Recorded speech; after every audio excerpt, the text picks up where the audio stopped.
Hi guys, it's Pine Irwin here with Irwin Dog Training and Heckerhood. We are here today to talk about the fundamentals of clicker training your cat.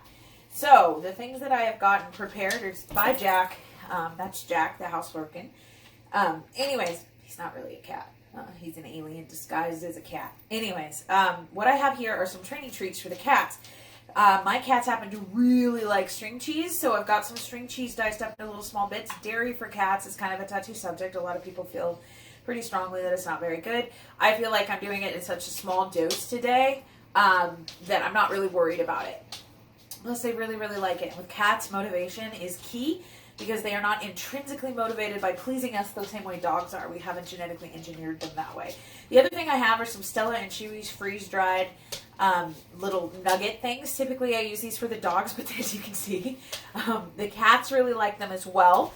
I normally use freeze-dried cat treats, which are basically the same thing, plus or minus some taurine and a few other ingredients.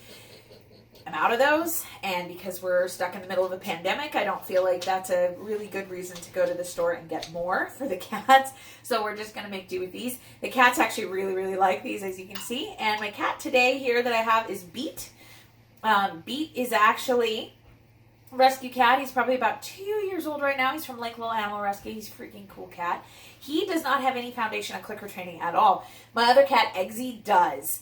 I worked with Eggsy in the clicker a lot when he was younger. As a result, Eggsy comes when he called. He does sit. He does other things. He's currently attempting to steal dog treats on the other counter. So I thought I would use Beet because Beet is A, super food motivated, which is really, really helpful. And B, he's a very social cat. But also, the biggest thing is because this is foundation of clicker training your cat, he has no foundation for clicker training. He's actually my fiance's cat. We got him as a companion for Eggsy a year ago, and I just haven't gotten around to teaching him anything. So we're going to work with him today. So the things I want to teach him is the first thing I want to do is I want to load the clicker. I want to charge the clicker is what we call it, or loading the clicker. And by doing that, what I'm going to do is I'm going to use the cheese because it's a little lower value for him. I'm going to set that aside. Maybe not. Yeah, there we go. Eggs is coming. So what I want to do is I want to teach these animals that the click sound is going to equal reward. So I'm going to just click and then give them snacks. Good boys. And this way, if you don't have a clicker, you can use a marker word. You'll see with my dogs, I use predominantly yes. Sully knows what the clicker means. And what that teaches them is that this is going to equal reward. So you can use a yes. With the cats, I use the clicker a lot because I try to distinguish between when I'm working with them and when I'm working with the dogs. He doesn't want that. So the next time I'm going to use this little freeze-dried thing, Eggsy really likes it, because I want them to associate that clicking sound with a reward. And with cats, they don't understand us pointing. We've done scientific studies on it. We know that dogs and humans are about the only species that understand that idea of when I point to something involuntarily, I guess is the word I'm looking for. So for dogs, we can point stuff out to them, like look at that, do that. Cats don't really understand that unless we teach it to them. So for these guys, I'm just charging my clicker, and you can do it much faster than this. And in fact, I really kind of recommend that you do it faster when you're charging, but I'm trying to teach and charge at the same time. So I've never actually taught a class with Dwight, so it should be interesting. As you can see, Eggs and Dwight are both trying to figure out what I want and what I'm asking for. And we'll see how that works. So Dwight really wants they're called meal mixers from Stella and Chewy's. They're freeze-dried savory salmon and cod is the thing. It's really awesome. Somebody gave them to me as a training treat, as a gift when I got Branch as a puppy. So they're kind of expensive, but for cats, they're pretty awesome. Like I said, I don't use them as a meal replacer, even though they're supposed to be some sort of meal supplement or replacer. I don't really know. I don't use them. They're too expensive for that. So for me, I just use them for this. So now we've kind of charged the clicker. I've got my treats way out of the way so that they can't steal them. Now I want to teach them to target my hand the same way I do the dog. So I'm going to target, and when Eggsy's nose touches mine, I'm going to hand him the snack. Dwight, target.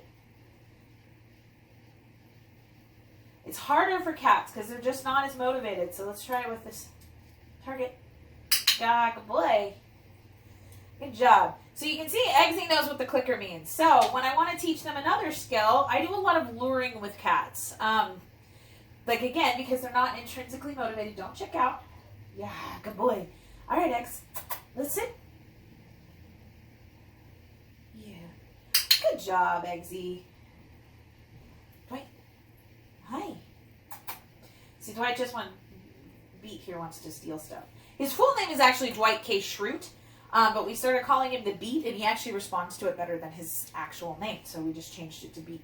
All right, Eggs. Eggs. Sit. See if he still remembers. I haven't done this in a while. Eggsy. Come on. Sit. Yes, good boy. And then he gets his little reward. So it's a lot of luring, and I'm going to try it here with the Beet and see if he wants to learn it. Good job. That was a good touch. Eggs, sit.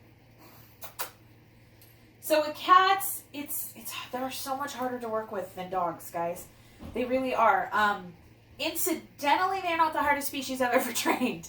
I would actually say the chickens were a little bit harder because the flight instinct with the chickens is really, really strong, and they have zero forgiveness for mistakes and timing. So if you ever really want to get good at using marker words or clickers, try to clicker train a chicken. I've got some babies in the bedroom right now that I'm working with, and I've only got one that seems to be responding. The others all hear the click and panic and run out. Dwight's checking out. So that gives us a good opportunity to talk about something called the excitement burst. The excitement burst is this period of time in which an animal, normally dogs, can be actively engaged in training and still find it rewarding and something they can do. Think of it as your study time. We go and we study for a test, and we study for an hour, we study for 2 hours, everything's out good, but we pass that 2 hour mark or whatever that length of time is. For me, it's like an hour that I can hold still. And suddenly you have to read the same paragraph 3 times before you can even possibly understand what it is, and you aren't absorbing information anymore. That means you've exceeded your excitement burst. It means it's time for a break. It means that it's time to go out. Now, depending on the animal you're working with, depending on species, depending on personality, depends greatly on how much that excitement burst lasts. Now, an animal that you've worked with a lot, that you work with regularly, is going to have a really big excitement burst. There's going to be a long period of time where you can engage in behaviors. Think about the dogs. When you start working with a puppy, their excitement burst is really small. They've got this minimal attention span. There's only so far that you can go. Good job. Before they check out on you, right? But as the dog ages, they mature, their brain develops further, their ability to focus develops further, but also because you've taught them to focus. I have taught Eggsy how to focus. Dwight's going to go steal some stuff. I better go get there. I've taught Eggsy how to focus on doing things. So, Eggs, can you sit? No, that's not it. Come here. Sit. Eggs. And like I said, it's really kind of with cats, it's really different because they're just not as motivated as dogs to please us in that instinct. There we go. Good job. So I lured him back into the sit again, and we'll work on it. Like, I haven't practiced this with Eggsy in quite a while, so chances are fair. I'm going to move that out of Dwight's way. Chances are fair he's sort of gotten to a point where he's ready to forget most of what he's learned. Eggs, touch. Yes, good boy. So for Eggs, there's certain skills. Like I said, I always teach that touch first, and I'm glad that Eggsy wants to cooperate, and Beets just told us to buzz off. I thought he'd be more cooperative, but I'll have to work on that with him. And as you can kind of see, you can see Sully's in here paying attention because he's hoping he's going to win something. All right, Eggs, sit. Hey. Kitty. Come here. Yeah, sit. Let's go. Let's just wait him out. And I'm just going to wait him out. I'm just going to wait. He wants what I have. He likes these snacks. But I want him to do the sit. And he's kind of understanding the concept. He knew this a little bit better when he was a kitten. I use toys a lot with him as well. Because yes, good boy. He's a super toy-motivated cat. Now, if I was doing this for like filming on a regular basis or something like that, I would actually teach them not to just target my hand. I would teach them to target a stick. And with a stick, with a target tool, hey, touch. Yeah, good boy. With a target tool, I can actually get him to go wherever I need him to go in terms of moving him. With dogs, I just use my hand because it's something I carry with me at all times because they're sort of attached. Eggs. Eggs. Touch. Good boy. And so he's super motivated. He finds it really enjoyable to work for treats. He's very friendly. Let's see if I can get him to do anything else. Hey, Eggs. Hey, do you want his shoulders? Eggs. Can you shoulders? Hi. Can you shoulders? No? No shoulders today? All right, let's try something. Come here. Hi, Beet. All right, Eggsy, sit. No, we're gonna lure you back. You gotta do what I ask, otherwise it doesn't work. There we go. Good job. Now I might have inadvertently. Hi, Egg. Hey, Dwight. Do you want to try one? There you go. Let's see if he's more motivated to cooperate right now. He doesn't think he is. Let's see if we can get him to do anything. All right, Dwight. Let's teach you a touch. Can you touch? Good job, Eggs. Like I said, these freeze-dried treats are super popular. Come on. Come on. Dwight. Yeah, we'll take it. We'll take it. We'll let him win that. Eggs. Hey. Can you touch over here? Yes. Good boy. So that I should have been quicker on my clicker. Cats are not as forgiving of that as dogs are. One of the reasons I'm out of practice with my clicker because I don't use it a lot with the dogs. I just use my voice because most of my students use a verbal marker as opposed to a clicker. So for cats, they're not as forgiving as dogs. They're not going to withstand your, good job. They're not going to withstand your mistakes in timing as much as a dog does.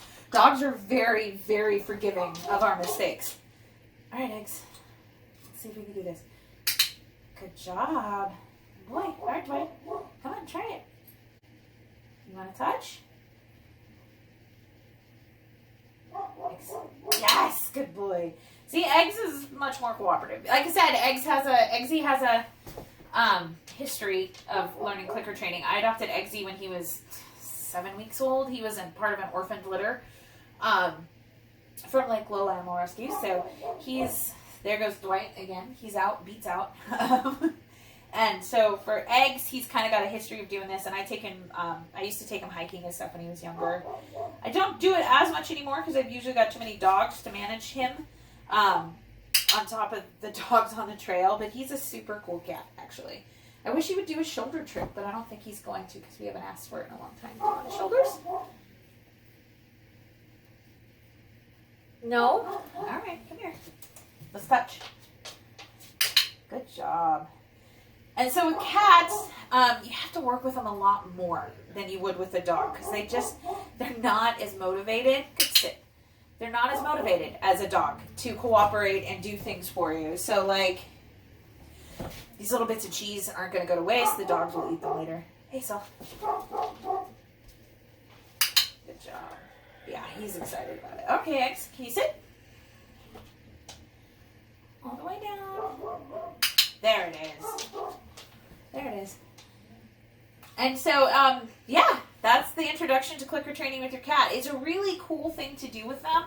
And another thing is, like, you know, you can teach them to target something. Like, Eggsy loves this thing. Hi. Can you do this? Can you stand up? Good boy. Good job. He likes to play. So I can use, like, target sticks. That would be, you know, an example of using, like, a target stick would be I would just associate touching this with the click, and then he gets his reward. And I show him when he's going to get, there you go, so like that. I show him when he's going to get the reward, where he gets it. I like direct him down to getting it.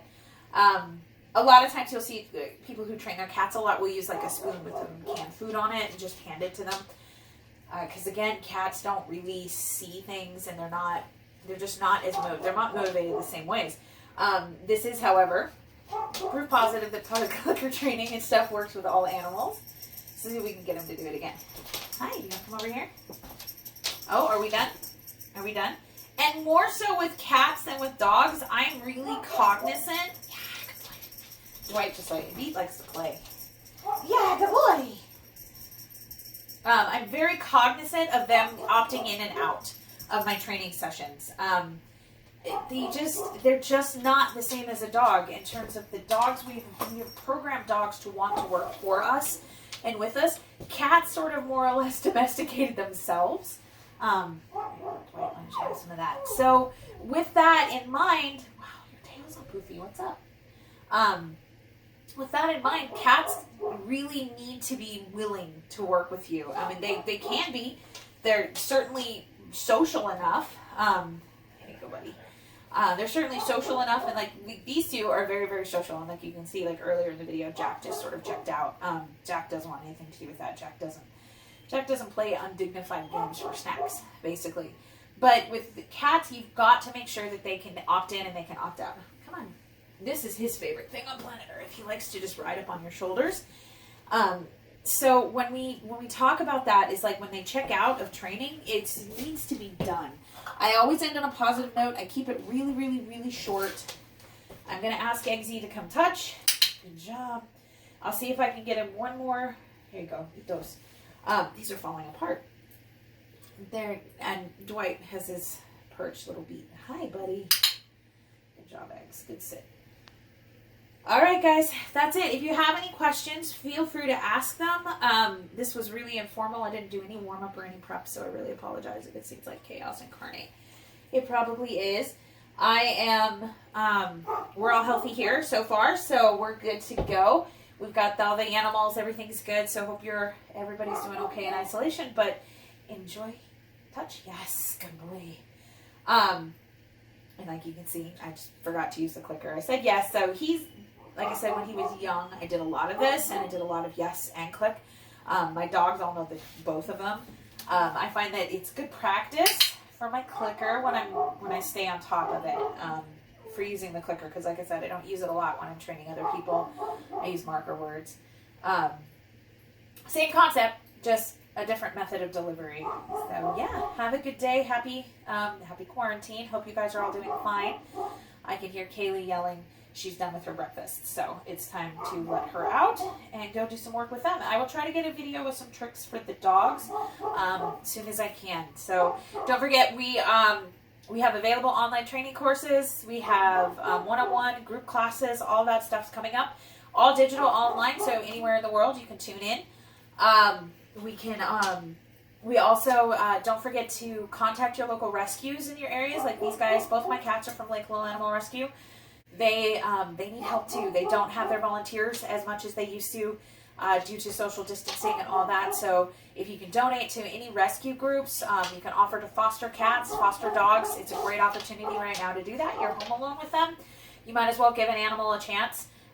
We have a foster. We've, of course, got Rosa. She's available through Lake Little Animal Rescue. She's getting spayed on Thursday. Fingers crossed if the universe is still kind of stable. We're doing pretty good here in Idaho, so yay for us. But yeah, so Rosa's available for adoption. There's plenty of dogs and cats all over the place for your local. So contact your local shelters to see if they need anything. Sometimes it's a simple matter of getting them food and supplies. They can't send people to the store to pick up things. Their usual donations aren't coming in. Both money and resources like food, and like for the cat rescue at Lake Lowell, it's kitty litter and canned food. They, all the rescues need that help as much as anybody else does, just to make sure that those animals are taken care of and their base needs met. So I will talk to you guys later. If you have any suggestions for things you want to see, let me know. I might try to film working with the chickens later. We'll see how it goes. It generally tends to be loud and chaotic and very, very short. It's like a 30 seconds to a couple of minutes at a time with those guys because they're itty bitty. They're only a few weeks old. So I will talk to you later. Bye.